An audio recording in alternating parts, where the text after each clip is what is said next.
What is going on, everybody? And welcome back to the No Counts Given podcast, your premier place for all things dance. I'm your host, Kyle Rush, and today I'm excited because I'm breaking down the College Classic, NAIA, Junior College, and Division III divisions across all categories: hip hop, pom, jazz. Listen, there is a lot that I want to talk about, and a lot that I'm excited to just break down as well too from the College Classic. So many dynamic performances and performances that I potentially see reaching the top 20 list. Listen, some of the divisions that we're going to be talking about today are NAIA Pom and hip hop, Junior College Jazz, Junior College Pom, Division III hip hop, Division III Pom as well too. I also have some interviews. I was able to sit down with some of the champions throughout the weekend where I was able to talk to them about their experience, how they felt after winning or after they got their placement, and so much more as well too. And you're going to be listening to some of those today, and then wait later on in the future because some of those full interviews will be dropping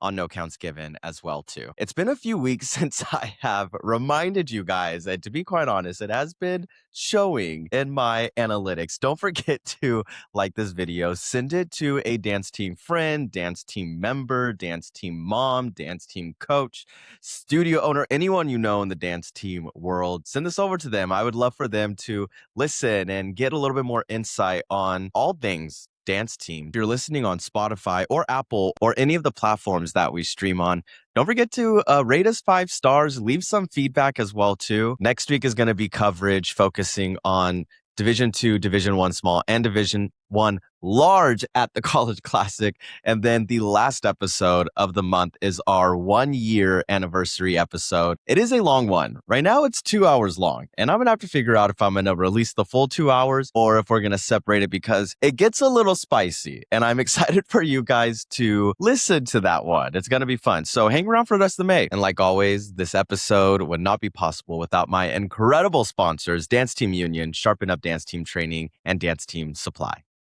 Already thinking about next season? This is where it starts. Dance Team Union summer camps are officially back for 2026, and these camps are designed specifically for dance teams who want to level up before the season even begins. At a DTU Unity camp, your team gets the full experience. We're talking game day routines, showcase choreography, combo classes, team bonding sessions, and dynamics training that help your dancers grow both individually and as a team. But what makes DTU camps different is the flexibility. Every team is different, and DTU actually builds the camp experience to match your team's strengths, goals, and style. Plus, campers can compete for the DTU Pro Award, giving dancers the chance to earn invitations to professional dance intensives and take their training even further. And of course, you get the energy of the DTU camp crew, the fan showcases, and the kind of environment that bring teams together from all over the country. If you're ready to build skills, build confidence, and start your season strong, head to danceteamunion.com to find dates, location, and registration. Dance Team Union Summer Camps. Be bold,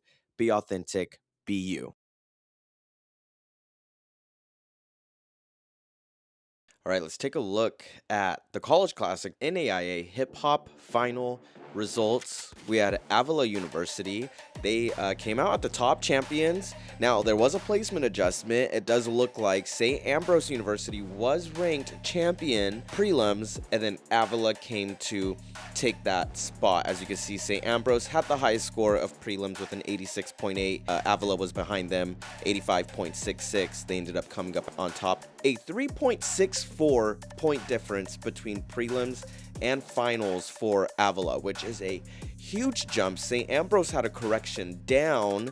Baker University also had a correction as well too. 0.2 points off of their final score. So those top three ended up being Baker University dance, St. Ambrose University in that second, and then the champion, Avila University. Let's talk about these top three really quick. Now, Baker came out with one of the most crowd-pleasing routines of the division. It leaned heavily into the entertainment value, it had recognizable music choices, and it really did have a pro dance team feel. That's what I consistently got from the performance, is that it really felt pro dance team. Think Golden State Warriors, Laker girls, Celtics. Like, I really felt that pro presence from this team. The team showcased strong arm variations throughout the routine, constantly shifting visual pictures and creating moments that just kept the eye really engaged. But I feared that's as far as the choreography took me. Their use of hair whips and traditional pro hip-hop movement would fit very well in a pro hip-hop category. Now, unfortunately, that category does not exist just yet. What made Baker stand out was their understanding of performance pacing. They knew when to hit the audience with big moments and then settle into cleaner visual sections.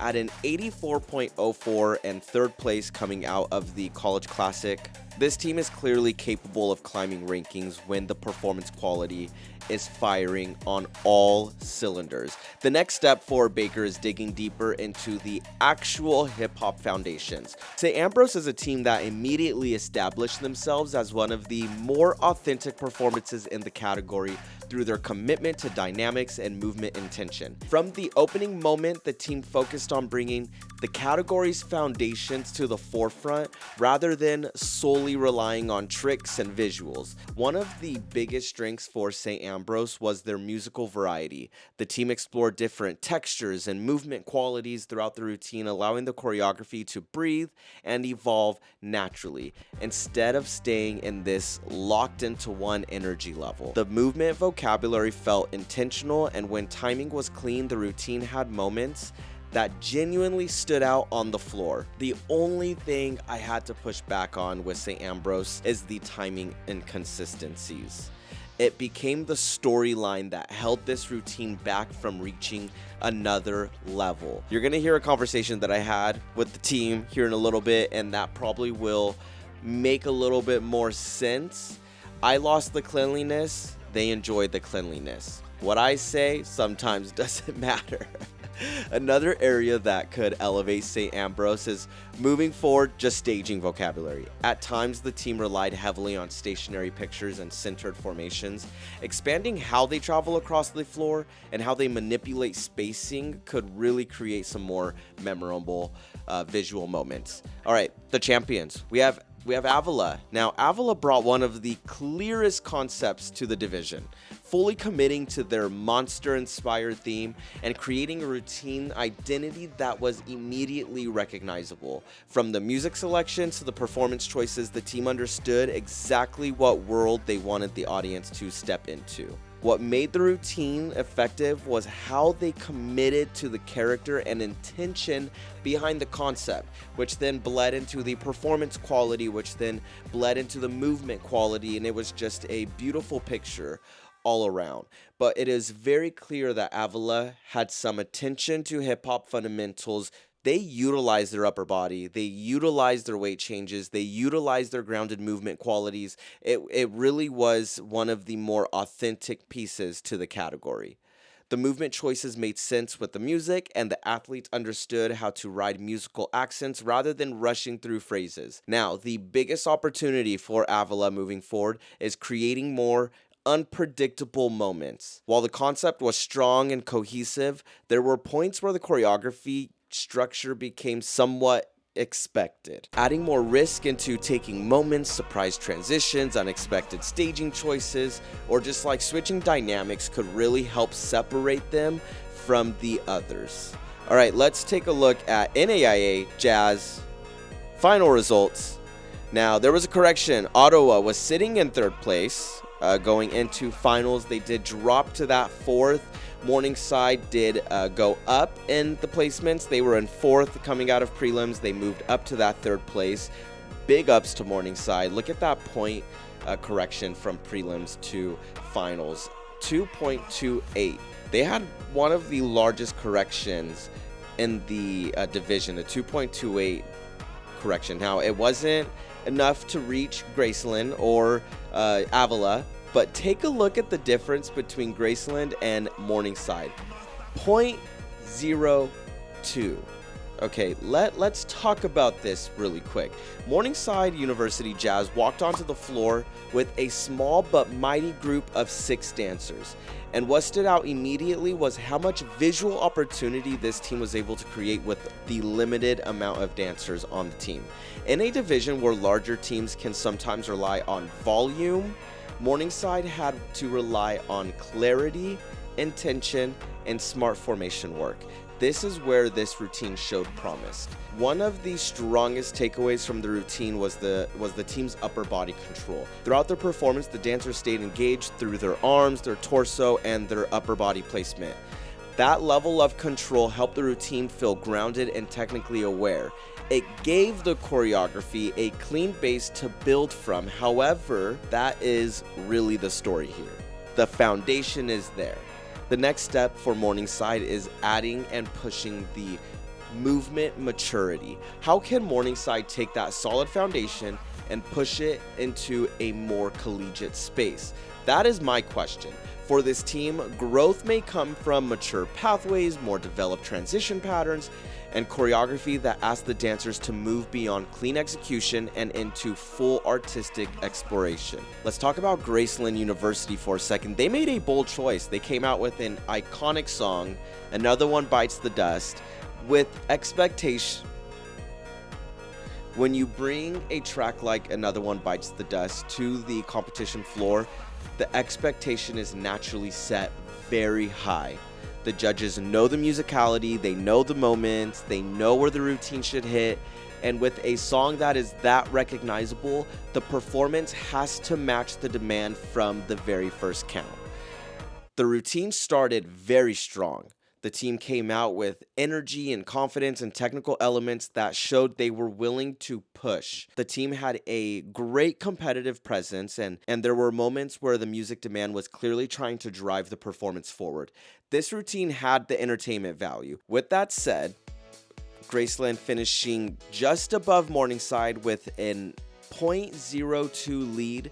This is where I have to respectfully disagree with the judges. I think both routines were competitive, but I did feel Morningside had a stronger musical demand and overall artistic push, and Graceland attempted a variety of technical skills and movement choices that took away from the artistry, which in my opinion should have impacted the captions overall.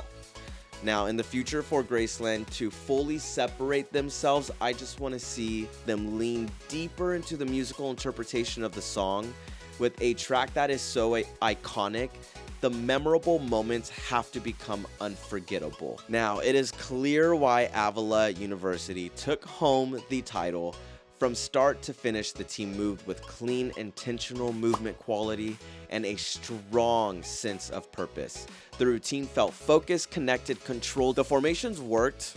When I look at gorgeous routines that just move so well, I think about it like this. Formations had a maze-like quality to it. It was eager, it was on a mission, constantly searching for the next visual answer. Avila was also the only team in the top 3 that used a song I was unfamiliar with. Now, I'm sure there were people that were familiar with the song. I was not. Those moments using songs that maybe aren't the most viral, it allows me as an audience member or as a judge to learn a track with your routine. So it allows me to lean into the routine and learn the routine and the music at the same time, instead of relying on the audience existing relationship with the prior track. Avila had the opportunity to make the song their own. That gave the routine a freshness that helped separate them from the rest of the division. Where I would like to see Avila raise the bar next is in the technical choices. Now, that does not mean pushing the technical choices. Sometimes that could mean taking back and holding off on some of the technical choices. If you're going to go for the turns, go for the turns, okay? As a spectator, it could be very frustrating to watch a routine that is being executed so beautifully and so dynamically lose the movement flow because of a turn combination that we are not fully committing to. At that point, have we not learned yet? The highest score at DTU Nationals had 0 team turn combinations in it. That speaks for itself. Difficulty does matter, but only when it supports the routine.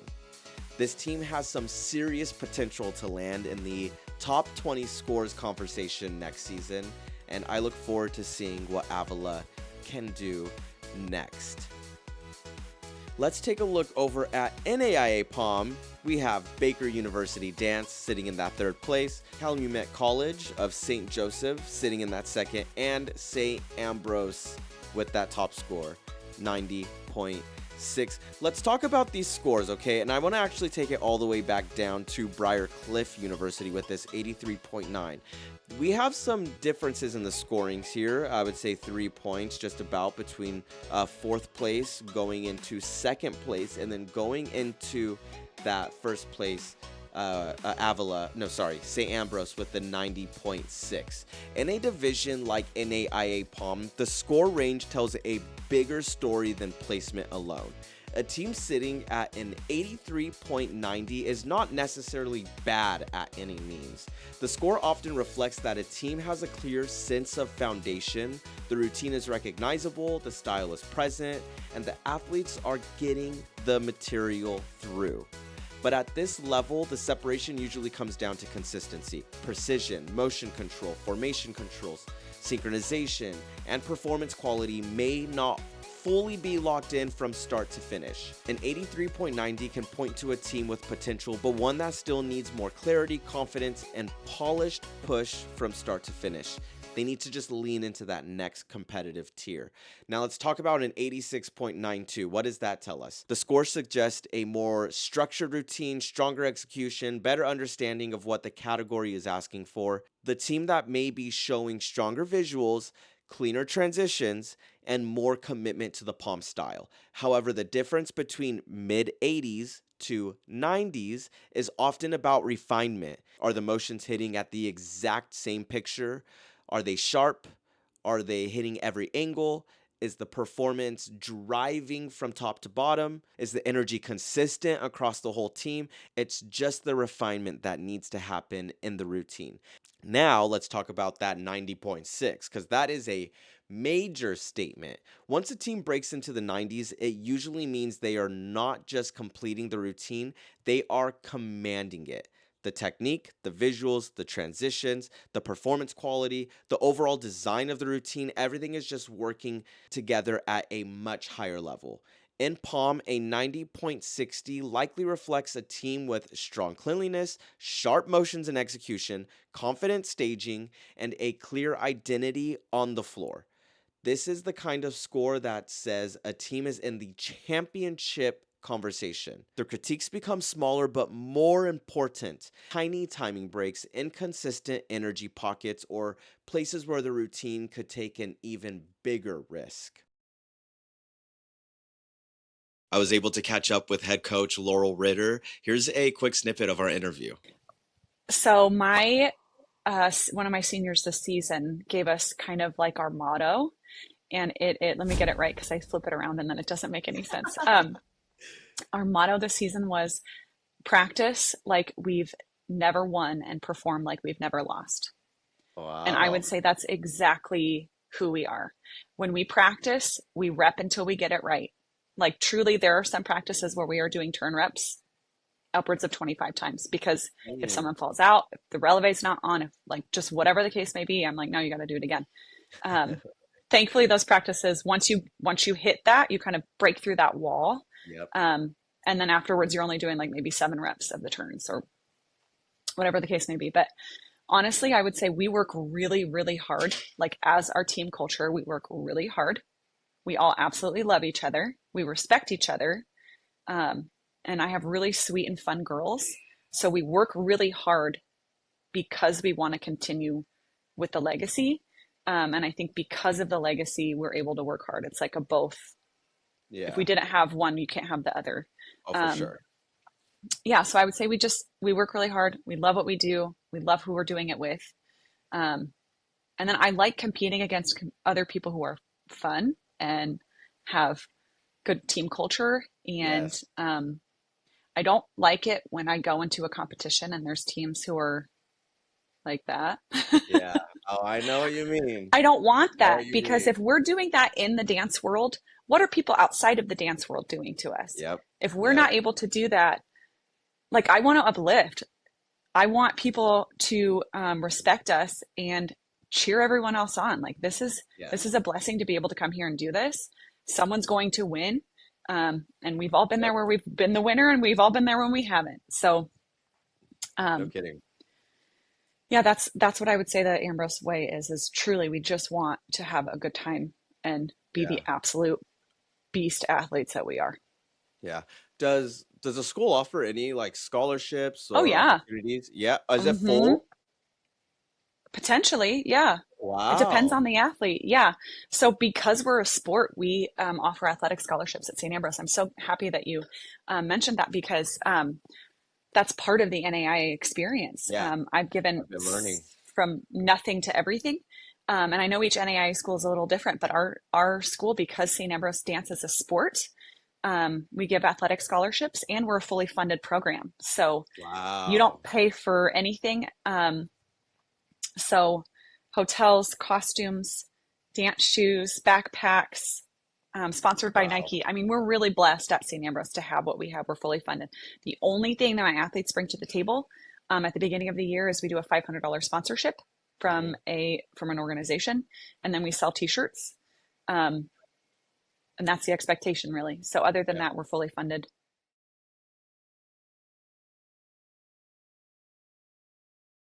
Sharpen Up Dance Team Training, a proud sponsor of the No Counts Given podcast, is hosting its summit event in Fountain Hills, Arizona on June 13th through the 15th, 2026.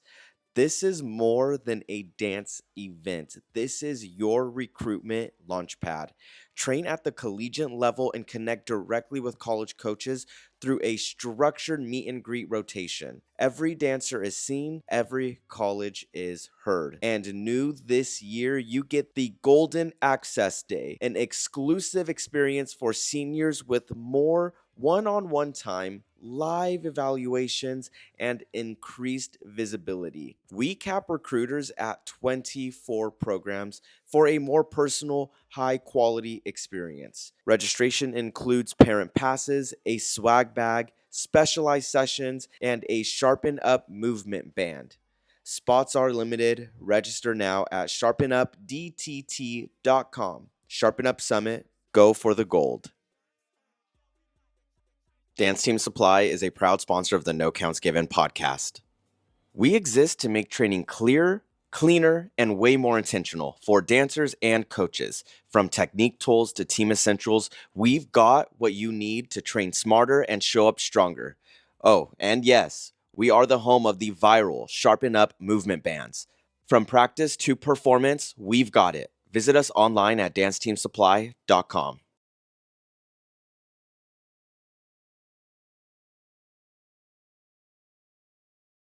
Junior college jazz. Here are our top four that we have from the division. Trinity Valley Community College coming out on top with a 91.32 out of finals.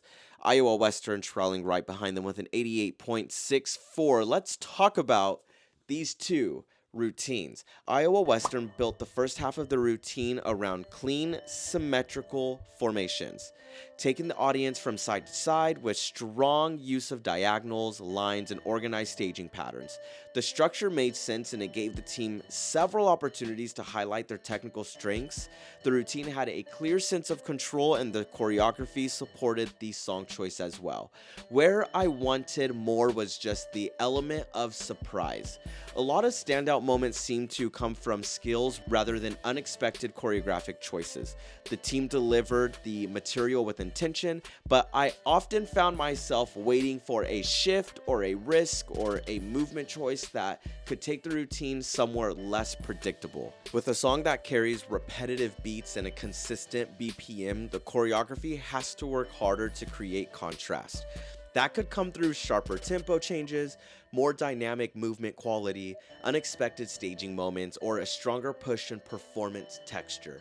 Iowa Western has the foundation, but I wanted them to demand the stage a little bit more instead of letting the music drive the routine at one steady pace. This was still a strong, relevant performance. The artistic direction fit the team, and the technical moments were placed with some type of purpose. But to push into the low 90s and challenge a team like Trinity Valley, Iowa Western needs more choreographic impact beyond the skills.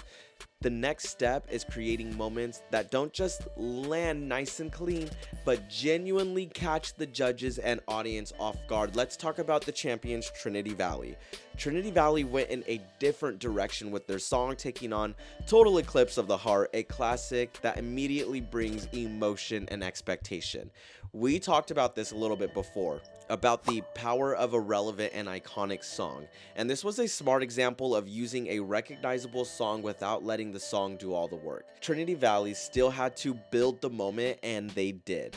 What stood out the most was how technically pleasing the routine felt from start to finish. The movement matched the musical demands, and the team understood how to sit inside of the song rather than dance on top of it. The musicality was clear, intentional, and mature, which made the routine feel polished without needing to overcomplicate the choreography. And the choreography worked for the team. They did not push technical demands that brought an unclean vibe from the routine.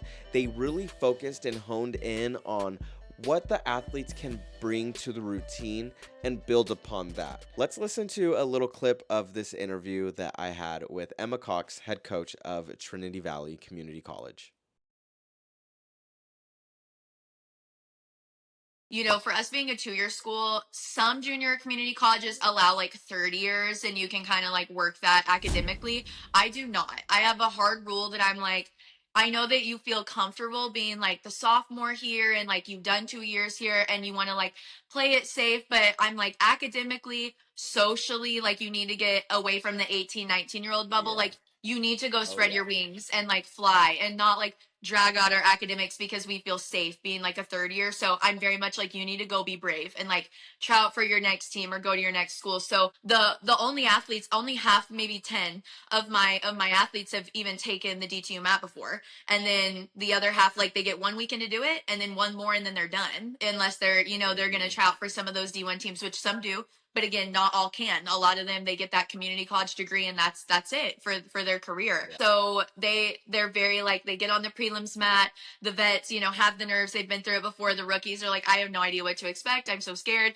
We try to like take pictures of the venue and we're like, okay, like this is what you're walking into. But at the end of the day, you can't really prepare for like an arena with that much excitement and like enthusiasm in your tiny practice room. So they get out there and after prelims, they did the typical like, wow, we were very proud of what we saw on the video board backstage. We came out of prelims in first place in both, which was great. But they had all those little like, okay, now that my nerves are out of the way and my tummy feels settled, like I want to go again right now. And I'm like, where was that energy at practice when you were like dying after you're full out? But it's fine. So they get all the hype. They're like so proud. They come off the mat and they're like, I want to go again. And so, waiting that like 24 hours. This year we had to be a little creative. We were jazz first and then pom on day 1. But day 2, it was pom and then jazz. And it switched. So making sure that, I have all those jazz notes like ready to go, like ready to make those changes. And I kind of had to like put it on hold, lock in on pom, wake up and do like a super powerful superhero pom at the crack of dawn. You know the drill from coaching, like 4 a.m. wake up call. Here we go. Got to get it done. So they were feeling really excited about the score, about their placement, about getting the chance. Like I'm ready to go out and seal the deal for finals. And we're fortunate with our division being community and junior college. It's smaller, so we don't have to go through the semifinal situation, which I know it can be great, but I know it can be tough, three times in a weekend. Knowing that we were going to get into finals and being able to prepare for that, they were excited. But that 8 a.m. pom, that was tough because one of our big rival teams, their closest, they were in second place in the 3 categories they compete in. Their closest score was to us in pom. So I told my team, I was like, if I was their coach, I would be doing pom until 3 o'clock tonight. You know what I mean? Like we're right there. That's the closest one. So they're going to wake up wanting to kick your butt. And we've won pom the last 2 years as well. So I knew they were going to have to work hard for a 3-peat. Everybody's out to get them at that point in that pom division, in that pom category. Like I said, if I were the second place team right now and that were my closest thing, I'd be up all night, pom, pom, pom, pom, pom. And so they had that pressure and they took it and they ran with it. And they really made it happen. Same with jazz. Our battle battle. That wasn't our best. And we acknowledged that. We were like, you know what? It was an experience, and like we're proud. We're always cheering on the other teams at the battle. So to have the opportunity was great. But it's a little funky and tricky. You get a quick warm up, you're kind of sitting there for a while getting cold. So that wasn't maybe our like best like weekend ender performance, which was unfortunate, but you live and you learn. They're 18 and 19, you know what I mean? Like they're just learning how to like grow under pressure. But we're very proud of like our finals prep, and they worked hard, and I think it showed. Our finals routines I was very, very happy with. Okay, listen, here on No Counts Given, we really strive to provide you guys with up-to-date trends, analysis, interviews from top leaders of the industry, and that really does come with your guys' support. Don't forget to leave a comment. Let me know who you would like to see on the podcast. I'm getting ready for a load of interviews, and I need to know who you guys want me to bring on to the No Counts Given podcast, and what should we talk about? What are some things that we should talk about with these guests? Don't forget to like this episode, send it to a friend, send it to a family, a teammate, and let's continue on with the episode. And before we move on to Division 3, let's take a look at these top 3 scores. In junior college POM, in third place, we have Southwestern Community College. They came out of prelims with an 83.74, and then they came out of finals with an 87.4. That was a 3.66 difference from prelims to finals. One of the largest point difference in this division. Then we have Iowa Western Community College. They had an 87 coming out of prelims, second place. They remained in that second place coming out of finals with an 89.62, so close to inching into those 90s. And then we have Trinity Valley Community College, the champions, coming out with a 91.22. Now, they came out of prelims with an 88 flat. They had a 3.22 point difference, which is huge for a POM division. All right, let's take a look at D3 Jazz final results. This is from the College Classic 2027. Your champions, University of New England dance team, with an 87.3 coming out of prelims. Now, they went straight to finals, coming out of finals with a 91 flat. It was close between Bridgewater State University and University of New England, and it remained close throughout the weekend, as you guys can see. From, first to fifth place, all teams in that 87 range. Even Catholic University was in that 87 range, so it was a very tight race. Now, as you can see, University of New England dance team, Bridgewater State University, Springfield College, Illinois College, North Central College, and Catholic University all moved on straight to finals coming out of that prelims round. Here's your top 12. Very tight from 12th all the way to first place, a 3-point separation. Let's take a quick look into these top 3 routines. We have Springfield College, a small team that really understood how to command the stage using smart choices in group choreography where they are leaning onto each other, pushing each other away, using smart technical elements that aren't shying away from pushing the boundary, but don't completely ruin the technical beauty of this routine. Springfield College is a team that I am excited to see just continue dominate at the College Classic, and I think a lot of small competitive teams can learn a lot from Springfield College. Let's take a look at Bridgewater State University, another team that understands where their dancers are at technically and using those technical elements to their best ability, creating beautiful pictures with these gorgeous costumes that just painted the floor side to side, and they traveled to and from formations so well, utilizing their upper body and releasing through the rib cage, pressing shoulders down, giving us beautiful lines. It was consistent throughout the routine, and the surprise elements were there. It just drove the routine from top to bottom, allowing us to enjoy the creation overall. And the champions, University of New England. Now, this team is one that really understands dynamic push and commanding a stage. The movement maturity that University of New England has is definitely top tier for this division. I really enjoyed the different layering throughout the routine and the highlights. Each highlight was a surprise to me. I There was nothing that was hesitant or that I saw coming. Everything was unexpected and really enjoyable to watch. I think what a lot of teams can learn from University of New England is utilizing your formation patterns and visuals with the amount of dancers that you have on the floor. There wasn't any time where I felt like they could have used more groups, more layering, more visuals. It was very, very well crafted. Let's look into D3 POM. We have Springfield College, as you guys can see, Springfield College and Bridgewater State University and North Central College. All of these top 3 teams were just dominating at the College Classic. Springfield College was now, listen, they had to fight to get to that finals. They were the only team in the top 5 that actually had to do prelims, semifinals, and finals, okay? North Central College, Bridgewater State University, UC Santa Cruz, and Ramapo College all were able to go directly to finals out of that prelims round. You can see Springfield here, they had small climb throughout the weekend, but beautiful success at the end. Coming out of prelims with an 83.74, coming out of semifinals with an 86 flat, coming out of finals with an 89.92.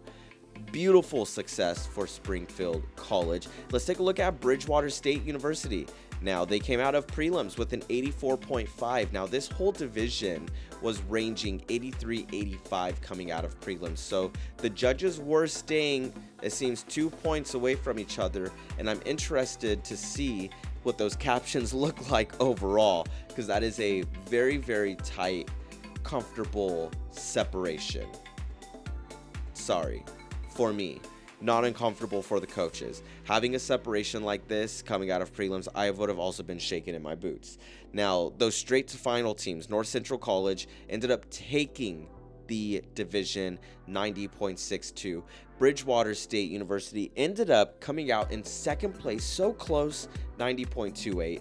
UC Santa Cruz, fourth place with an 89.72. Fifth place, Ramapo College with an 89.26. So from fifth place to first place, it is a little bit more than a point. That's hard to swallow.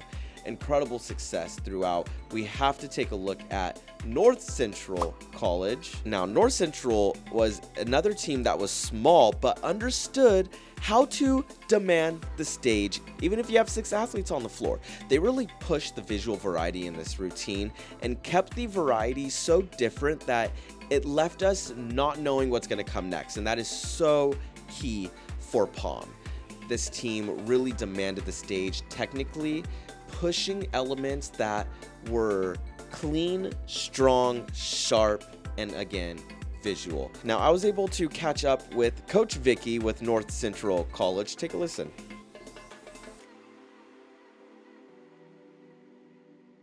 I want to talk about POM because POM was pretty crazy at the College Classic. Ramapo, UC Santa Cruz, Bridgewater were like tight, within half a point from each other. After you guys got that result, what was the thought process? Because you guys weren't in first so far if you put all those groups together. Yeah. What was the thought behind those scores, the results, going into finals? Well, first, let me just say major respect to every team in Division III because there's no messing around in Division III. I mean, we're kind of like the underdogs, and I feel like Division III across all avenues of like anything athletic at the college level, Division III, we're all kind of like the underdogs. We're kind of like the ones that aren't really spoken about. And I think every single team is clearly bringing it. And we just have to use that fuel to like, okay, we got to step it up. Everyone else is doing the same thing. And it was the toughest nationals that I've experienced as a coach. And I think my dancers can agree as well as dancers. Just seeing what these teams are bringing out is unbelievable. I think going into it, you just never know where you stand because everyone's doing the exact same thing. Everyone's trying to work as hard as they can to do the most. And when you don't really have an expectation, we literally did not know where we were going to stand.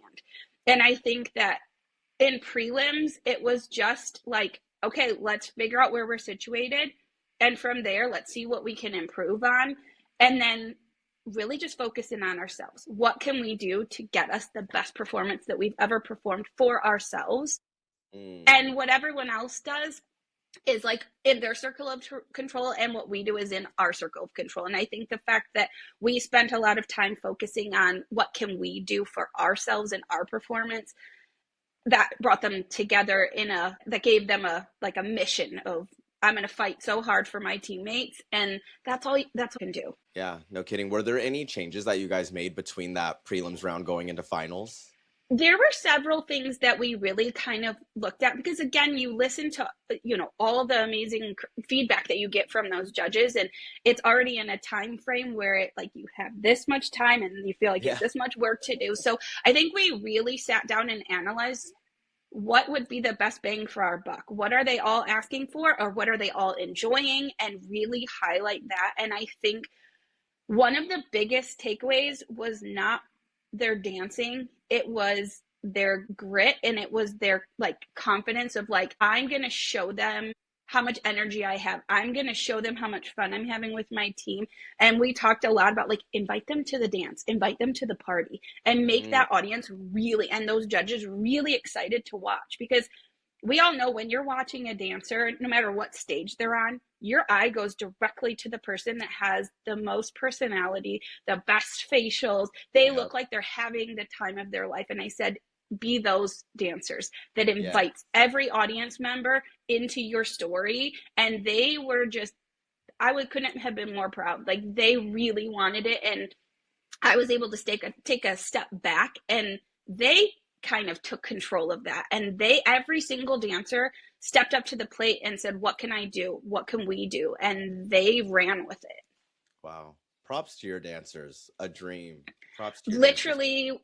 One of the most probably meaningful and just proudest coaching moments was that practice going into finals. You're out there at, getting ready at 4:00 in the morning, 4:30 in the morning, and we're still practicing at 11 o'clock at night. And just to see them so ready to just take on that ownership and have so much heart was just something that I was just in awe of my dancers.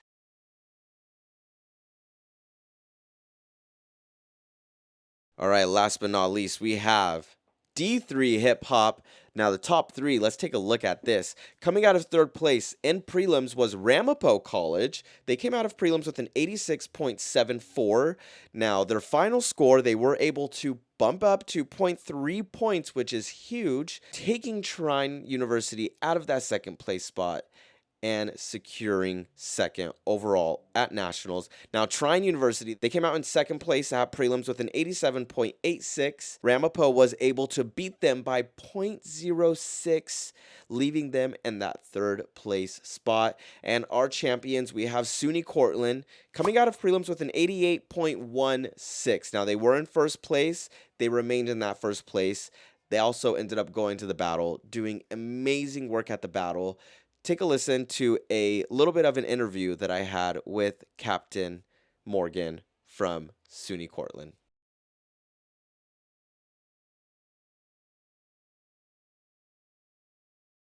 I really do feel like it's changes like that judges see and will honor in your scores.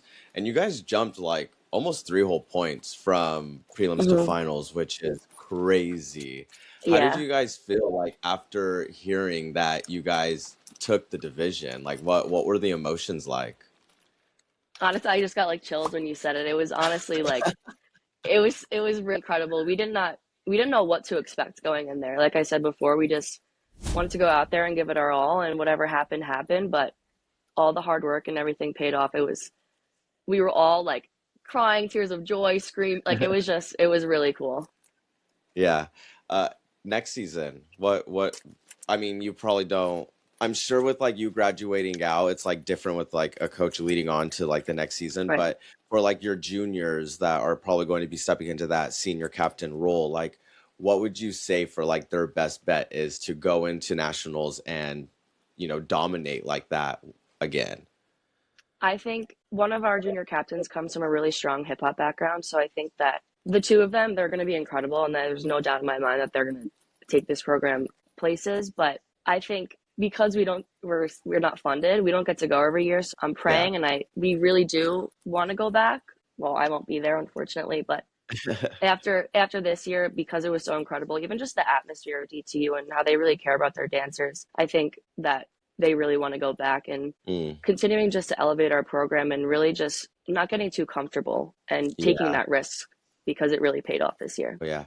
Do you have a favorite moment from nationals? Honestly, one of my like most memorable moments, of course, was the battle, which was Oh, of insane. Of course, especially being the only D3 team that was invited, Yeah. was like, we were like, is this real life? Like, this was such an honor. And even for our first year going, to be recognized like that and be invited out of 2 other hip hop teams was so surreal. And honestly, another one was like right before walking on stage, just the music playing in that hallway with the lights and the backdrop, and just feeling the energy between all of us was really just, this is it. We're going to go out there, and everything we've done, this is our moment. Yeah. I would say just our circles backstage, our pep talks, everything that's really going to stick with me. I hope you guys enjoyed today's episode of the College Classic coverage. Come back next week. We're going to be exploring Division II, Division I Small, and Division I Large, all here on No Counts Given. Like I said earlier in the podcast, don't forget to like, don't forget to comment, don't forget to subscribe. Mention down below some teams that maybe I missed. I don't know. Maybe put them on my radar for next year. I'll see you guys next week for another episode of the No Counts Given podcast.